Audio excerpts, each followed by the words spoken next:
So finally guys, Black Clover chapter 381, 382 and 383 officially release हो चुके हैं। तो इन तीनों चैप्टर में युकी तबाता ने कोप किया है। हमें काफी सारे न्यू कैरेक्टर देखने के लिए मिले हैं। यूनो वर्सेस लूसियस की क्रेजी फाइट देखने के लिए मिली है और आस्था का भी एक काफी ज्यादा क्रेजी मूवमेंट है। इसके अलावा जो अर्थ स्पिरिट है वो भी रिवील हो चुकी है। इन तीनों के ऊपर मैंने पहले एक स्पॉइलर वीडियो बना के डाल दी है, तो अगर तुमने अभी तक उसे चेकआउट नहीं किया है तो आज की वीडियो में हम इन तीनों चैप्टर के बारे में डिटेल में बात करेंगे। तो ये वीडियो थोड़ी सी लंबी होने वाली है, तो वीडियो को लाइक कर दो और तुम्हें पता है कि चैनल के साथ क्या करना है।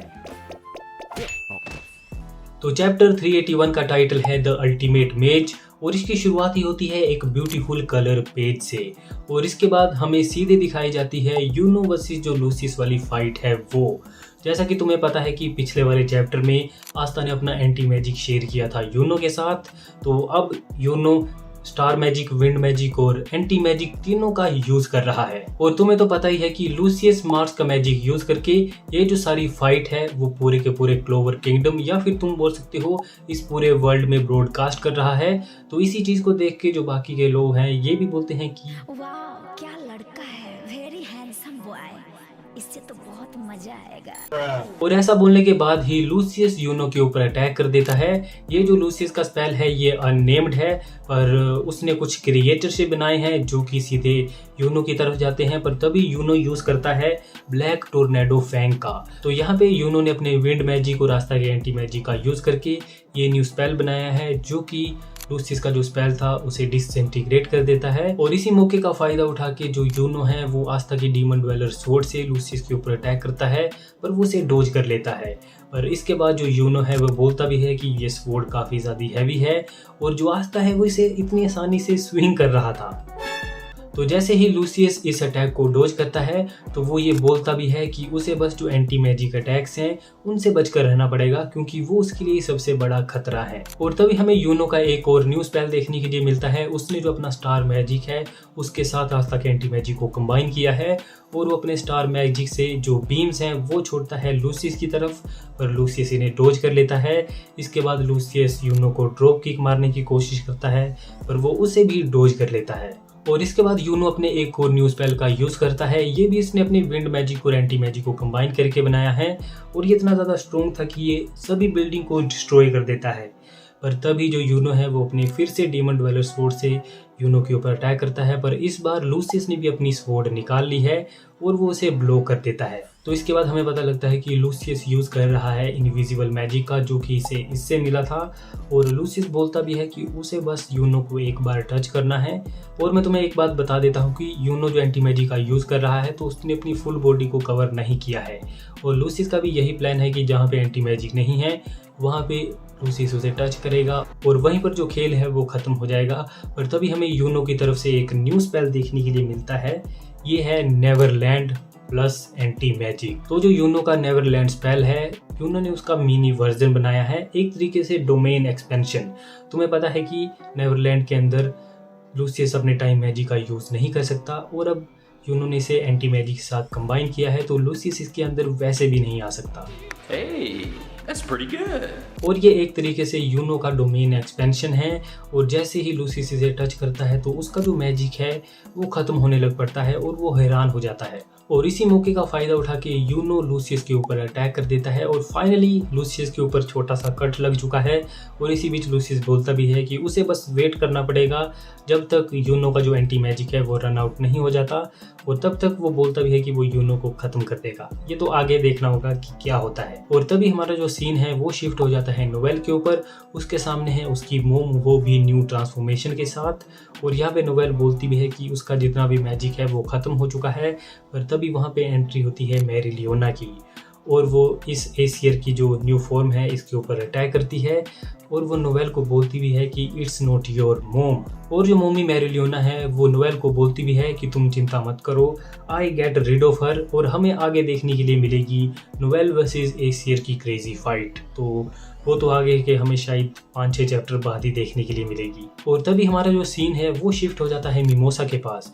उसके सामने आस्था पड़ा हुआ है जख्मी हालात में, और जो मिमोसा है वो बोलती है कि वो आस्था को हील नहीं कर पाएगी क्योंकि उसके पास इतना मैजिक नहीं है, क्योंकि जो इस टाइम पे मिमोसा है वो और भी इंजर्ड बंदों को हील कर रही है। तो वो बोलती है कि अगर मैं आस्था को हील करूंगी तो मैं उन्हें हील नहीं कर पाऊंगी, और आस्था भी नहीं चाहेगा कि मैं बस उसे ही हील करूं। पर तभी ये जितने भी एनपीसी लोग हैं वो बोलते हैं हमारी चिंता मत करो, तुम आस्था को हील करो क्योंकि वो ही हमारे किंगडम को बचा सकता है। और ये जितने भी एनपीसी हैं वो मिमोसा को बोलते हैं कि तुम आस्था को हील करो, हम जो लूसियस की एंजल हैं उनको होल्ड करते हैं। मुझे लगता नहीं है ये होल्ड कर पाएंगे। पर तभी यहाँ पे एंट्री होती है मोरिस की, जो कि अब अलग ही क्रिएचर बन चुका है, और वो सीधे अटैक कर देता है आस्था के ऊपर। और वो बोलता भी है कि वो लूसियस के लिए इस फ्लो को खत्म कर देगा। और जैसे ही हमें लगता है कि सारी होप खत्म हो चुकी है, तभी वहाँ पे एंट्री होती है डायमंड गैंग की। और जो मार्स है वो बोलता है he is not flow, he is my friend. Wow, what a piece of art! क्या फिल्म है! तो डायमंड किंगडम से आस्था के जितने भी पुराने फ्रेंड हैं और जितने भी पुराने एनिमीज हैं वो वापस आ चुके हैं आस्था को बचाने के लिए। और यही चीज़ है जो कि आस्था को फ्लो बनाती है इस वर्ल्ड में, क्योंकि लूसियस ने कभी नहीं सोचा था आस्था के जो पुराने एनिमीज हैं वो उसकी मदद करने के लिए आएंगे। इसी रीज़न की वजह से आस्था लूसियस के लिए सबसे बड़ा डेंजर है। तो चैप्टर 382 की शुरुआत होती है मार्स से, जो कि बोलता है as promised Aastha I am here to help.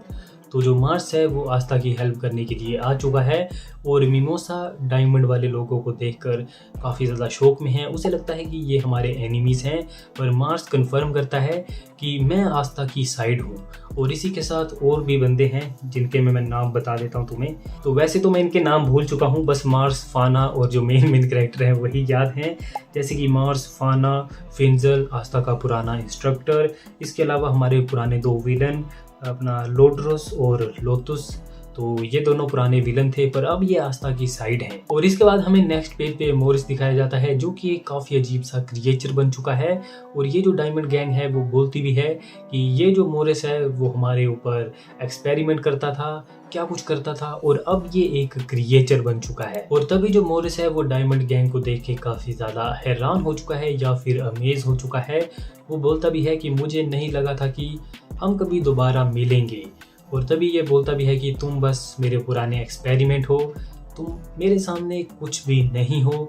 ये सारी चीज़ें बोलता है, टिपिकल विलन वाली थिंग्स। और इसी के साथ मोरिस ये भी बोलता है कि तुम बस मेरे पुराने पास्ट के घोस्ट हो।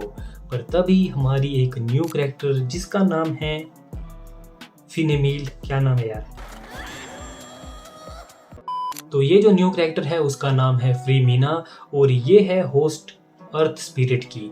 फाइनली यूकी तबाता ने इतने ज़्यादा चैप्टर के बाद जो इतना बड़ा क्वेश्चन था उसे रिवील कर दिया है। मुझे तो लगा था शायद यूकी तबाता अर्थ स्पिरिट के बारे में भूल चुके हैं, पर फाइनली उन्होंने रिवील कर दी है। अर्थ स्पिरिट है डायमंड किंगडम से, और ये जो फ्रीमीना है वो वन ऑफ स्ट्रॉन्गेस्ट जर्नल है डायमंड किंगडम की। और ऊपर से ये एक बैडी है, और इसका कैरेक्टर डिज़ाइन काफ़ी ज़्यादा बढ़िया लगा। अभी तक हमें इसकी ज़्यादा पावर देखने के लिए नहीं मिली है इस चैप्टर में, पर हो सकता है आगे इसके बारे में हमें और भी चीज़ें पता लगें। पर जो मोरिस है वो इसे देख के बोलता है कि तुम मेरे एक्सपेरिमेंट की ग्रेटेस्ट सक्सेस थी, पर मुझे तुम्हें मारना पड़ेगा। और तभी ये जो पूरी की पूरी डायमंड गैंग है वो मोरिस के ऊपर अटैक कर देती है। वो मिमोसा को बोलती है कि हम इसे होल्ड करते हैं, तुम आस्था को हील करो। और तभी हमारा जो सीन है वो दोबारा से शिफ्ट हो जाता है लूसियस वर्सेस जो यूनो वाली फाइट है उसके ऊपर। और जितने भी लोग हैं वो इस फाइट को देख के यूनो को चेयर कर रहे हैं। पर तभी जो लूसियस है वो यूज़ करता है प्रिंसिया के लीजन मैजिक का। तो फाइनली अब जो sword of wizard king movie है वो कैनन हो चुकी है, मतलब ऑफिशियली कैनन बन चुकी है। लूसियस प्रिंसिया के मैजिक का यूज़ करता है जो वो चेस के पीसेस जैसे बनाती थी। पर तभी जो यूनो है वो यूज़ करता है ब्लैक विंड ब्लेड शावर का, और इन सभी को डिस्ट्रॉय कर देता है। और तभी जो लूसियस है वो अपने डर्टी मूव खेलता है, वो जो बिल्डिंग्स हैं उन्हें तोड़ देता है, वो सिटीजन के ऊपर गिरने वाली होती हैं और वो बोलता भी है यूनो को कि तुम मेरे से फाइट करोगे या फिर इन्हें जाके बचाओगे। और तभी वहाँ पे एंट्री होती है मिली मैक्सवेल, जो कि ब्लैक क्लोवर की मूवी का एक पार्ट थी और अब वो फाइनली मांगा में आ चुकी है। और यहाँ पे मिली अकेली नहीं है, उसके साथ है सैली और जो पुराने विलेंस थे वो आ चुके हैं अब आस्था की मदद करने के लिए। तो तुम्हें तो ये याद ही होंगे, इनके मैं नाम भूल चुका हूँ, बस मुझे सैली का नाम याद है, बाकी के नाम मैं भूल चुका हूँ। तो इन सभी को देख के जो नैरो है वो काफ़ी ज़्यादा खुश हो जाती है और हमें पता लगता है कि सैली ने आस्था की बॉडी के ऊपर रिसर्च करके एक ऐसी बुलेट बनाई है जो कि किसी की भी मैजिक को 5 सेकंड के लिए ख़त्म कर सकती है। और हमें पता लगता है कि ये जो विलन है वो अपने मैजिक का यूज़ करके लूसियस की जो एंजल्स हैं उनको डिस्ट्रॉय कर रहे हैं। जैसे ही सिली इनके मैजिक को ख़त्म करती है तो ये अपने सोल मैजिक का यूज़ करके इन एंजल्स से सोल निकाल देता है और उन्हें हेल या हेवन जहाँ भी भेजना हो भेज देता है। और तभी हमें आस्था इफेक्ट का एक और एग्जाम्पल देखने के लिए मिलता है। तो ये जितने भी विलन हैं वो आस्था की वजह से अब अच्छे बन चुके हैं, वो अब आस्था की मदद कर रहे हैं। और इसी बीच हमें थोड़े बहुत फ्लैशबैक भी दिखाए जाते हैं आस्था और इन विलन के। तो ये सारी चीज़ें हो ही रही होती हैं, तभी वहाँ पे एंट्री होती है एल्फ्स की। तो जो पैतरी है, राया है और जितने भी एल्फ हैं वो आ चुके हैं आस्था की मदद करने के लिए। तो जितने भी आस्था के पुराने एनिमीज़ हैं वो उसकी मदद करने के लिए आ चुके हैं। तो इसी रीज़न की वजह से इस चैप्टर का जो टाइटल है वो है फॉर्मल एनिमीज़। और मिमोसा आस्था को बोलती भी है you can even make your old enemies your allies. तो यही आस्था इफेक्ट है जो कि लूसियस के लिए सबसे बड़ा खतरा है, क्योंकि लूसियस आस्था का फ्यूचर नहीं देख सकता है और लूसियस ने कभी इमेजिन भी नहीं किया होगा कि जो आस्था के पुराने दुश्मन थे वो उसकी मदद करने के लिए आएंगे इस फाइट में। तो अब एल्फ की एंट्री हो चुकी है तो यूनो आराम से फाइट कर सकता है, उसे सिटीजन की चिंता करने की ज़रूरत नहीं है। अब जो ये जितने भी बंदे आए हैं वो ये सारी चीज़ें संभाल लेंगे, यूनो आराम से लूसियस से फाइट कर सकता है। तो इसी के साथ जो चैप्टर 382 था उसका भी एंड हो जाता है और इसके बाद शुरुआत होती है चैप्टर 383 की, जिसका टाइटल है येनरिंग। तो साला येनरिंग होता क्या है, मुझे इसका मतलब ही नहीं पता है, सर्च करना पड़ेगा। तो गाइस येनरिंग का मतलब होता है तड़प। फाइनली मुझे पता लग चुका है। तो इस चैप्टर की शुरुआत ही होती है लूसियस वर्सेस यूनो की फाइट से और हमें लूसियस दिखाया जाता है जो कि यूज़ कर रहा है एडवर्ड के आइस मैजिक का। तो जो एडवर्ड था उसने एक मॉन्स्टर सा बनाया था आइस वाला, तो लूसियस इसका यूज़ करता है। तो यूनो अपने जो स्टार वीप है उसका यूज़ करके इसे डिस्ट्रॉय कर देता है। तो अब तुम खुद ही सोचो, पुराने विज़र्ड किंग थे, उनका मैजिक अब कुछ भी नहीं है, यूनो उन्हें आराम से डिस्ट्रॉय कर रहा है। 2 ईयर के टाइम स्किप के बाद जितने भी कैरेक्टर हैं वो बहुत ज़्यादा स्ट्रॉन्ग हो चुके हैं और ब्लैक क्लोवर की जो पावर स्केलिंग है वो काफ़ी ज़्यादा हाई जा चुकी है। तो जैसे ही यूनो लूसियस के इस एडवर्ड वाले मैजिक को डिस्ट्रॉय करता है तो लूसियस यूज़ करता है फर्स्ट विज़र्ड किंग लूमियल, क्या नाम था यार, फर्स्ट विज़र्ड किंग के स्वॉर्ड मैजिक का, स्वॉर्ड नहीं लाइट मैजिक का, और उससे वो एक स्वॉर्ड बनाता है जो कि सीधे यूनो की तरफ जाती है। पर यूनो अपने स्टार से शील्ड बनाकर इसे आराम से ब्लॉक कर लेता है और ऊपर से यूनो का जो मैजिक है वो अब एंटी मैजिक से फ्यूज हो चुका है, तो वो मैजिक को डिस्ट्रॉय कर देता है। और तभी यूनो अपनी जो स्टार मैजिक है उसे कंबाइन करके एक बीम शूट करता है लूसियस की तरफ, पर लूसियस उसे डिफ्लेक्ट कर देता है अपनी स्वॉर्ड से। पर जो ये बीम थी वो सीधे ऊपर क्लाउड में जाती है और काफ़ी बड़ा होल हो जाता है। ये वाला पैनल मुझे काफ़ी ज़्यादा ब्यूटीफुल लगा और जब ये एनीमे में एनिमेट होगा तो ये देखने लायक होने वाला है। और तभी हमें इसके बाद एक और ब्यूटीफुल पैनल देखने के लिए मिलता है। यूनो और जो लूसियस है उन दोनों का क्लैश होता है, वो दोनों एक दूसरे के साइड पे खड़े हैं और ये वाला सीन काफ़ी ज़्यादा बढ़िया था और पूरी की पूरी जो क्लोवर किंगडम है ये सारी चीज़ें विटनेस कर रही है। तो अब लूसियस और यूनो एक दूसरे के सामने खड़े हैं और जो यूनो है वो लूसियस को बोलता है कि तुम आस्था से डरते हो क्योंकि उसने तुम्हारा जो फ्यूचर है उसे चेंज कर दिया है, तुम उसके फ्यूचर को नहीं देख सकते क्योंकि उसने जो अपने पुराने एनिमीज़ हैं उनको फ्रेंड बना दिया है। तो मैंने तुम्हें पहले बोला भी था कि Lucius flow of the world है और वो सारी चीज़ों को मैनिपुलेट कर रहा है। सॉरी गाइस, मैं यहाँ पे लूसियस को फ्लो ऑफ वर्ल्ड बोले जा रहा हूँ, पर आस्था फ्लो ऑफ वर्ल्ड है और उसकी वजह से सारी चीज़ें मैनिपुलेट हो रही हैं। और तभी लूसियस हल्की सी स्माइल करता है और वो यूनो को बोलता है कि बस मुझे इंतज़ार है जब तुम्हारा एंटी मैजिक ख़त्म हो जाएगा, उसके बाद तुम्हारे लिए कुछ भी नहीं बचा है, मैं तुम लोगों को डिस्ट्रॉय कर दूंगा। और तभी लूसियस मार्स का मैजिक यूज करके यूनो को मिमोसा दिखाता है, जिसका मैजिक खत्म होने वाला है, वो बेहोशी होने वाली है और वो आस्था को हील नहीं कर पाएगी शायद से। और तभी वहाँ पे जो लूसियस की एंजल हैं वो अटैक करने वाली होती हैं मिमोसा के ऊपर। पर तभी वहाँ पे एंट्री होती है मिमोसा के ब्रदर की, वो उसे बचा लेता है। और इसके बाद थोड़ी सी और टॉक होती है, पर तभी वहाँ पे एंट्री होती है लियो की। फाइनली गाइस, लियो वापस आ चुका है, उसके पास अपना एक पैनल है और लियो अकेला नहीं है, उसी के साथ है लैंग्रेस। और ये दोनों जो हैं लूसियस की एंजल को डिस्ट्रॉय करते हैं। पर लूसियस बोलता है इसका कोई भी फ़ायदा नहीं है, क्योंकि ये जो एंजल है वो दोबारा से रिजरेक्ट हो जाएंगी। तो तुम एक बात का ध्यान रखना, जो सीली ने बुलेट बनाई है, अगर तुम उसका यूज़ करोगे और वो अपने सोल मैजिक का यूज़ करके इनकी सोल को अलग अलग वर्ल्ड में भेज देगा, तो वो वाली जो एंजल हैं उनकी सोल वापस नहीं आएगी, वो रिजरेक्ट नहीं होंगी। पर अब जो लियो और जो लैंग्रेस हैं इनको डिस्ट्रॉय कर रहे हैं, तो लूसियस इनकी सोल को दोबारा से ला सकता है और उन्हें रिजरेक्ट कर सकता है। और तभी हमारा जो सीन है वो दोबारा से शिफ्ट हो जाता है मिमोसा के ऊपर, जिसका मैजिक खत्म होने वाला है। और वो बोलती है कि वो आस्था को फुल्ली हील नहीं कर पाएगी, विदाउट प्रॉपर शेप के बैटल में भेजेगी, जैसा कि पिछली बार हुआ था लूसीफर वाली फाइट के दौरान। तो वहाँ पर भी मिमोसा आस्था को हील नहीं कर पाई थी, पर फिर भी आस्था बैटल में चला गया था और ये वाला सीन काफ़ी ज़्यादा आइकॉनिक था। तो मिमोसा बोलती है कि वो दोबारा से आस्था की मदद नहीं कर पाएगी, उसके पास इतना मैजिक नहीं है। पर तभी वहाँ पे एंट्री होती है फिनरल और चार्मी की, और तुम्हें पता है कि अब चार्मी आ चुकी है, तो किसी का भी मैजिक ख़त्म नहीं होगा। और इसके बाद मिमोसा चार्मी का दिया हुआ फूड खाती है, उसका मैजिक रिकवर होता है और वो अल्टीमेट मैजिक का यूज़ करके आस्था को हील कर देती है।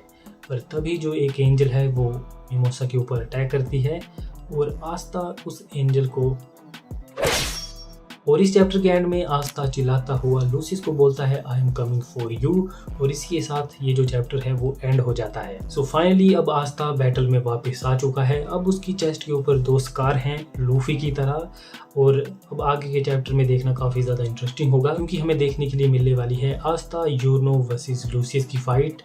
तो आगे के चैप्टर में काफ़ी सारी चीज़ें हो सकती हैं, उसके ऊपर सेपरेट से वीडियो बनाएंगे नेक्स्ट चैप्टर की पॉसिबिलिटी के ऊपर। तो तब तक वीडियो को लाइक करो, चैनल को सब्सक्राइब करो। Bye bye. रुको गाइस, जाने से पहले कमेंट सेक्शन में ये ज़रूर बताना कि आपका इन तीनों चैप्टर में से फेवरेट मोमेंट कौन सा था, और जिसका मुझे कमेंट सबसे ज़्यादा अच्छा लगा मैं उसे पिन कर दूंगा। तब तक के लिए बाय बाय।